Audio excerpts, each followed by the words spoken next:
La camaraderie, la sorofraternité, ça doit passer par là. Je suis désolé, s'il faut passer par là pour avoir du lien, il faut le créer, ce lien de lien. Didier, c'est vrai ou pas vrai? Il faut le créer. Ils n'arrêtent pas de les former, papa. Tu vois? Ils veulent du mal à comprendre. Et alors? Ça y arrivera. Regarde, on a un autre Didier, il faut l'appeler. Oui, c'est un traité pompier, camarade, il est toujours adhérent et il vient On a donc organisé ce rassemblement CGT, Solidaire et FSU, orienté un petit peu dans le département la lutte de la fonction publique. Notre ambition, alors, même si on se compte un petit peu, pas sur les doigts de la main, mais on avait peut-être espéré davantage, pour autant, ancrer la mobilisation sur le territoire, c'est aussi faire savoir que les fonctionnaires sont mobilisés, peut-être qu'il y en a beaucoup qui nous attendent à Paris, qu'on pourra retrouver, c'est défendre effectivement nos statuts, c'est défendre effectivement nos conditions de rémunération et nos conditions de travail, mais c'est aussi faire savoir que la fonction publique, le service public, ce n'est pas que la préoccupation des fonctionnaires. C'est important que l'on puisse faire passer le message au-delà de nos propres cercles, parce que tout le monde est usager des services publics. Aujourd'hui, je pense que vous avez entendu que fin février, il y a des annonces de 10 milliards d'économies qui ont été annoncées. Ce sont des choix politiques, ce n'est pas inévitable. Quand vous regardez dans le détail, c'est d'abord les services publics qui en prennent cher. Tout le monde, je pense, est au courant que le point d'indice a été gelé pendant 10 ans et que c'est pas avec 3 puis 1,5% qu'on peut rattraper ne serait-ce qu'un tout petit peu de pouvoir d'achat. Donc d'année en année, on perd, même si j'aime pas ce terme de pouvoir d'achat, je veux pas juste acheter, je veux pouvoir vivre de mon travail dignement. Tous, on veut pouvoir vivre de notre travail dignement et rémunéré à la hauteur. Si vous regardez depuis 2010, si simplement nos salaires avaient suivi l'inflation, pour ceux qui sont par exemple à 2000 € en 2010, seraient aujourd'hui à plus de 2500. C'est juste ça qu'il faut rappeler. On n'est pas en train de demander la pièce, on n'est pas en train de demander l'aumône, on demande juste que nos conditions de rémunération suivent l'inflation. C'est une décision uniquement politique. Des moyens, il y en a. Il suffit juste de décider de les attribuer. Je vais vous prendre juste quelques exemples. Au lieu de mettre des uniformes à l'école, récupérons les 2 milliards qui sont prévus pour habiller les gosses et mettons-les dans les services publics pour embaucher, pour mieux nous payer. Au lieu de décider de verser 100 milliards de dividendes aux actionnaires en 2023 et être champion d'Europe des dividendes pour les grandes entreprises, décidons de taxer ces dividendes.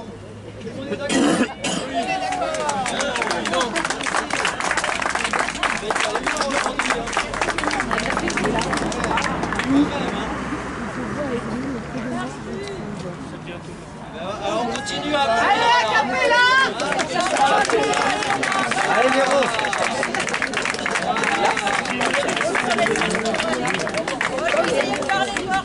J'ai vu, il y a une photo par là.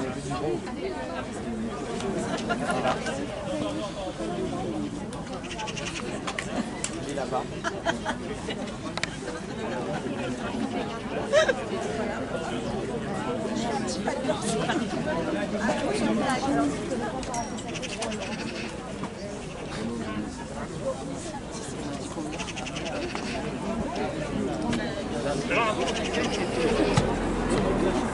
Je sais pas, si ça marche.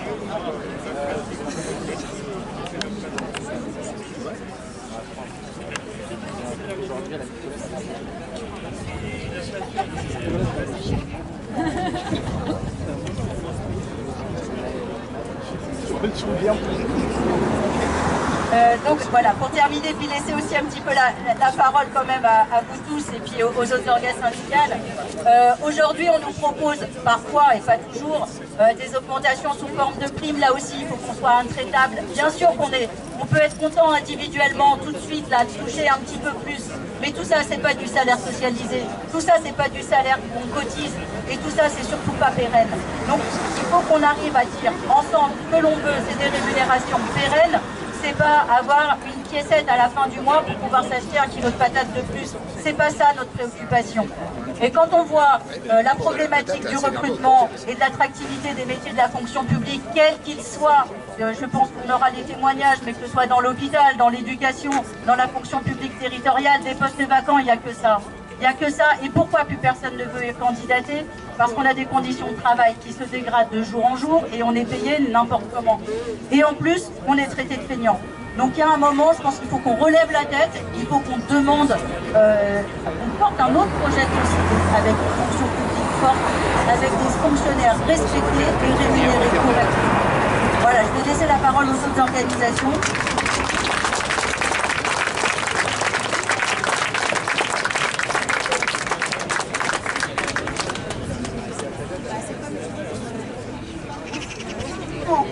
Alors, pour Solidaire, les deux quinquennats d'Emmanuel Macron ont vu s'accélérer drastiquement la destruction systématique de nos services publics, organisée par les libéraux et les sociodémocrates depuis le milieu des années 80. Alors l'hôpital, bien entendu, là on voit, l'hôpital il s'effondre, faute de moyens, les gens meurent sur des brancards après des heures passées dans un couloir en urgence. Ça, c'est un constat vraiment très, depuis plusieurs années d'ailleurs. On peut encore fermer les urgences de Longjumeau, Orsay et Juvisy. Donc il y a des fermetures de lits et puis en fait on coupe les lits. Voilà. Nos collègues territoriaux aussi se sentent bien souvent et malheureusement au service d'élus en quête de réduction au service de l'intérêt collectif. La maltraitance managériale, on voit un peu partout, dans les communes et les aussi,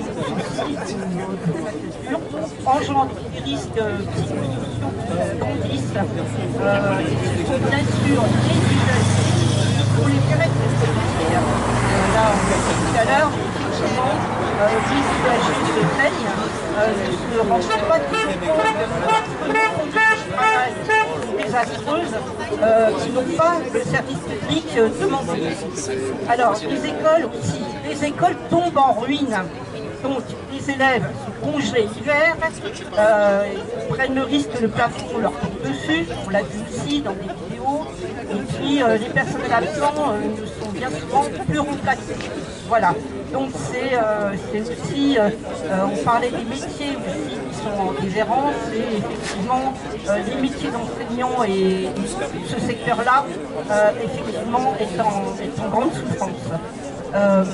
En Seine-Saint-Denis, alors il y a une mobilisation spectaculaire menée par la CGT, la FSU, Sud Solidaire et la CNT qui sont depuis un mois pour exiger un plan d'urgence dans leur département.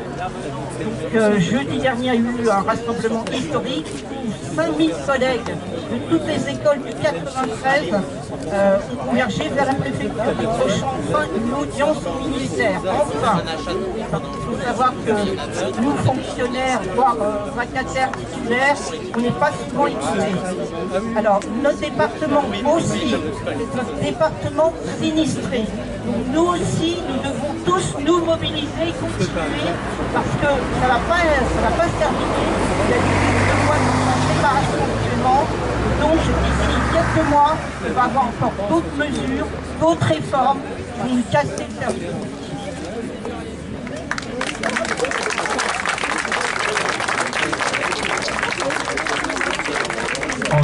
En janvier dernier, le ministre de la fonction publique, Stanislas Guerini, annonçait une nouvelle loi de transformation de la fonction publique dont les maîtres mots sont la performance et le mérite.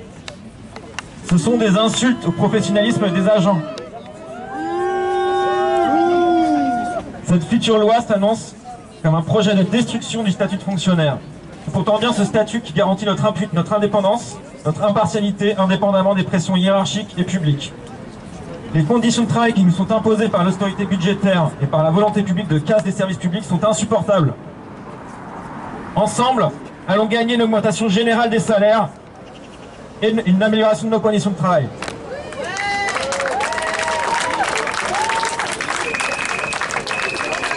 Solidaire Fonction Publique revendique la défense du statut de fonctionnaire, l'augmentation de 85 points d'indice pour toutes et tous, la revalorisation du point d'indice, l'indexation du point d'indice sur l'inflation bien sûr,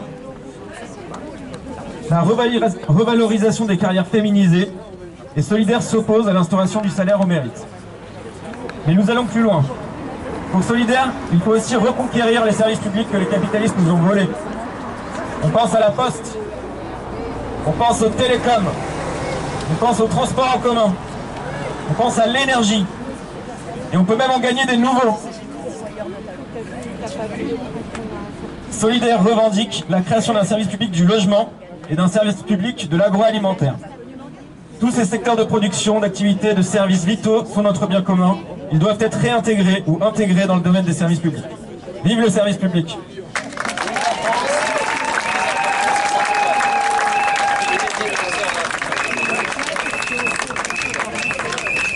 L'amour du travail. C'est très bien. On l'a écrit, comme l'ont dit mes collègues de la CGT et des Solidaires, l'annonce des 10 milliards d'économies pour les dépenses publiques met à mal l'urgence de la revalorisation salariale. En parallèle, pour l'éducation, le manque de moyens, notamment de postes, reste criant. Et la politique éducative choc des savoirs, renforce une école inégalitaire et constitue une atteinte à la liberté pédagogique. Dans la continuité de la très forte grève du 1er février, la FSU appelle également à se mobiliser massivement pour imposer d'autres choix. D'autres choix pour les salaires. Les augmentations des dernières années n'ont pas suffi à gommer l'inflation ni à rattraper 20 ans de déclassement salarial. Pas plus qu'à offrir un niveau de vie digne aux AESH. Pire, le ministère a proposé un travailler plus pour gagner plus dans le premier degré avec son inacceptable pacte.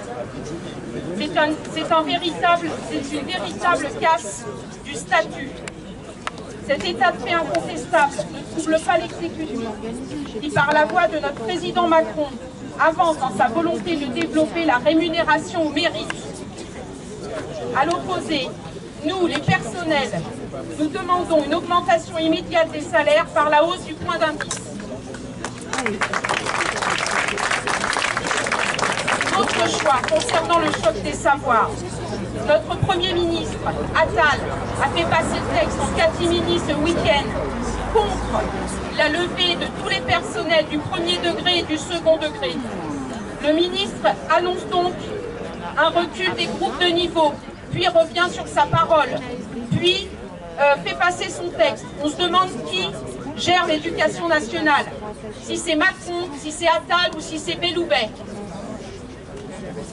Toutes ces mesures ne résoudront pas les problèmes des élèves, bien au contraire. Elles renforcent les inégalités scolaires, exacerbant la question de l'origine sociale dans la réussite de l'école. Elles constituent aussi de véritables atteintes à la liberté pédagogique des enseignants qui y voient une perte de sens totale de leur métier en les dépossédant de leur expertise pédagogique. Il s'agit bien au final d'une attaque centrale contre l'école émancipatrice que la FSU défend. Dans le premier degré, nous appellerons à boycotter la remontée de listes d'élèves pour mettre en place les groupes de niveau, les groupes de besoins au collège. Le ministère doit entendre. En novembre, nous avons déposé 102 alertes sociales, plus de 4000 témoignages de souffrance en quelques semaines. Une grève très largement suivie dans le 1er février, comme je le disais précédemment. Des mobilisations contre la carte scolaire importantes partout en France et notamment en Essonne. Un mouvement d'ampleur en Seine-Saint-Denis.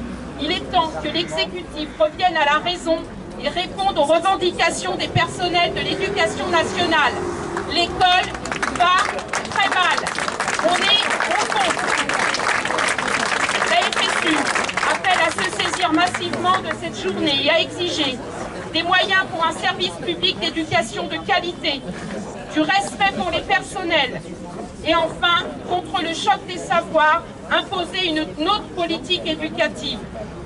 Nous appelons aujourd'hui à une nouvelle étape de la mobilisation pour porter ces revendications. Ensemble, construisons les suites afin que le ministère écoute enfin les personnels des écoles. Merci.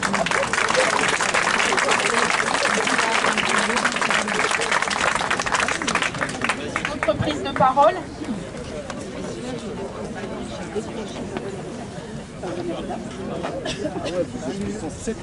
Bien, bonjour à toutes et à tous. Donc, du coup, je vais représenter les agents du SDIS, donc service départemental d'incendie et de secours, plus largement la fonction publique. Du coup, en deux mots, pour être bref, en improvisation, j'ai pas pris de notes. Concernant les salaires, aujourd'hui c'est un petit peu débat sur les salaires. Donc, il faut savoir qu'un pompier, en gros, il a un net à payer qui est correct par rapport aux citoyens lambda. Par contre, à la retraite, il redevient comme tout le monde. C'est-à-dire qu'il y a beaucoup de primes qui sont non intégrées au salaire. Qui plus est avec la réforme des retraites, qui est nocif, derrière un pompier, vous allez avoir un pompier de 60 ans qui va venir se couvrir, ça va être compliqué de monter à l'échelle. Sur la partie conditions de travail, donc plus largement, nous on intervient en proximité avec les hôpitaux.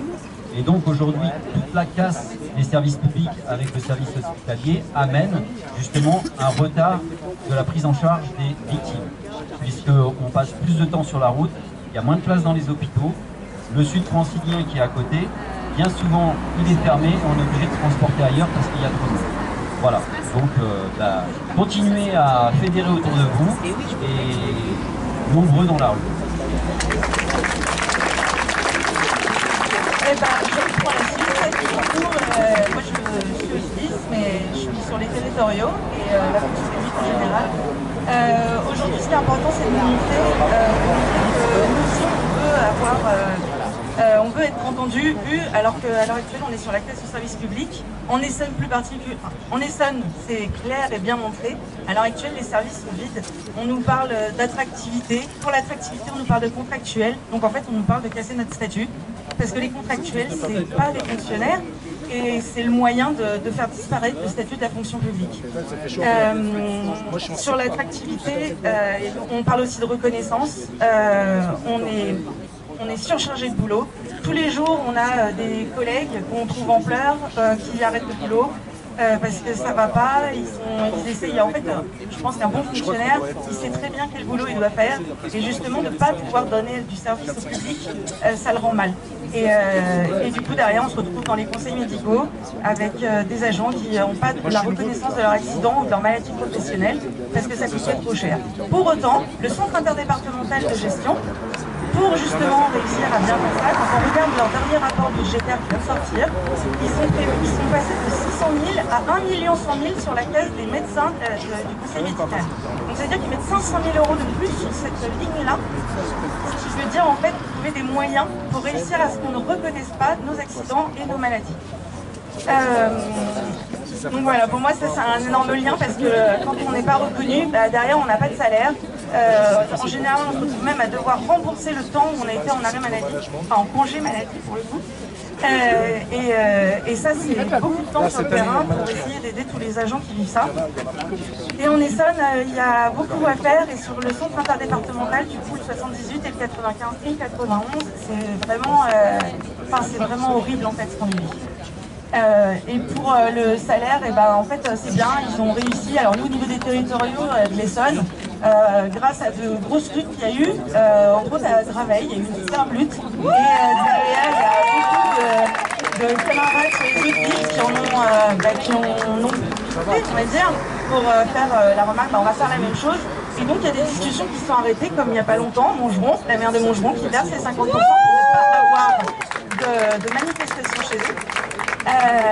Mais sauf que les 50%, enfin, la prime de pouvoir d'achat, déjà, ils versent que 50%. Ils n'arrêtent pas de nous rappeler qu'on leur a imposé, enfin, on leur a donné une possibilité, mais eux, ils n'ont pas les budgets. Là, aujourd'hui, c'est pour le point d'indice. Et quand on les a rencontrés, c'est tous les maires, les présidents de collectivités, on leur a bien dit, bah, venez le jour du point d'indice, parce que ça joue aussi pour vous, en fait. Et là, j'en vois pas des donnes, mais c'est ça qui joue aussi sur nos retraites et pas les primes.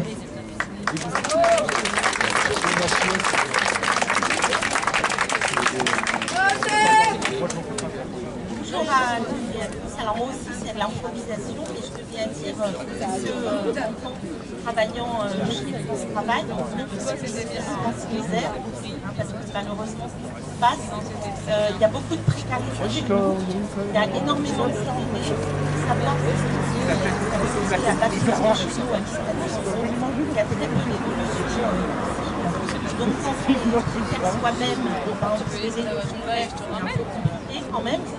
Je tenais à dire ça. En plus, ce qui est prévu, c'est 300 équivalents temps plein, c'est-à-dire pour l'Île-de-France, 67 agents, c'est-à-dire même pas un par agence.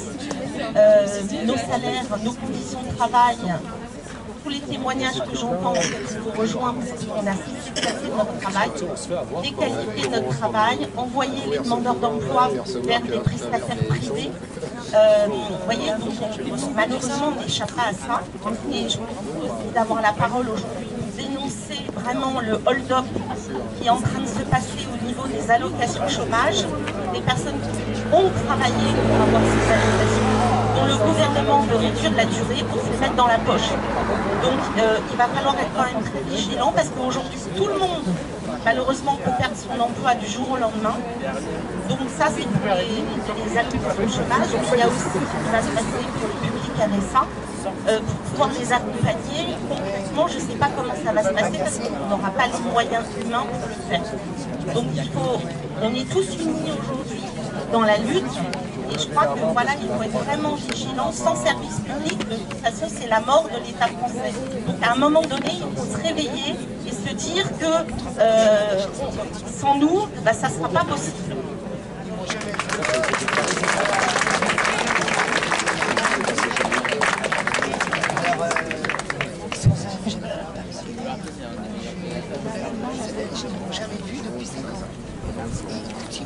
Bonjour à toutes et à tous. Alors, je vais me présenter en vitesse. Moi, je suis Nathalie. Mon métier, c'est aide-soignante et je suis la secrétaire de la CGT du groupe hospitalier Nord-Essonne.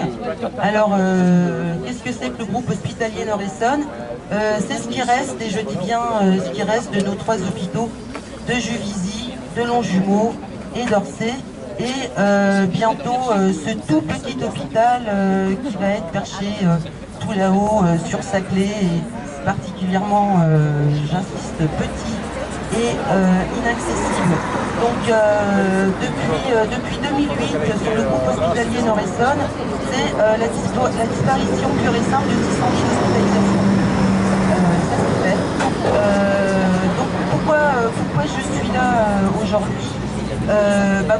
Pour défendre le service public hospitalier en particulier, défendre nos statuts, défendre nos salaires, défendre nos effectifs. Parce que n'oubliez pas que si à l'hôpital nous sommes bien payés, bien traités, si nous avons des locaux corrects et du matériel, eh bien c'est vous, les usagers, qui seront bien soignés. Voilà, c'est tout ce que j'avais à dire. Et je voulais quand même rajouter, soyons particulièrement fiers d'être fonctionnaires. Voilà, je ne dis pas.